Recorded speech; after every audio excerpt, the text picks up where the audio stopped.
Elə sizin özünüzün də qeyd elədiyiniz kimi 2 növ təhsil tələbə kreditimiz var bizim.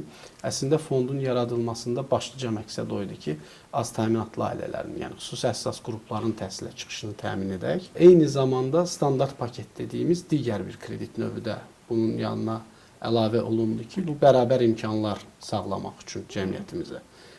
Ki, sosial kredit 2% ilə verilir, standart 6% ilə verilir. Bu, sosialla standartın arasındakı faiz fərqidir. Bir bunu açıqlamaq da olar ki, tələbələrimizin həm valideyninin statuslarına uyğun, həm də sırf özünə nəzərən biz və yaxud da sistem daha doğrusu təyinat aparır. Valideynin statuslarına baxsaq, hansı statuslardır bunlar? Əgər hər iki valideyni varsa, ikisi də həyatdadırsa, ikisində də həmin indi sayacağım statuslar olmalıdır. Əgər yox, bir valideyni varsa, həmin valideynin də statuslar olmalıdır. Tələbənin valideynin birinci və ya ikinci qrup əlilli olması, yaşa görə sosial müavinət və ya yaşa görə pensiya alan olması, işsizlik statusunun olması kimi hallar, eyni zamanda birinci qrup əlillə qulluğa görə prezident təqaüdü anlayışı var.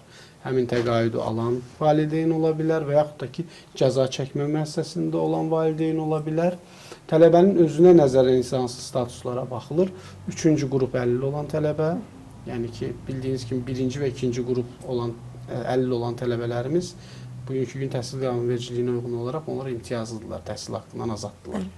Üçüncü qrup bizdə sosial statusdur.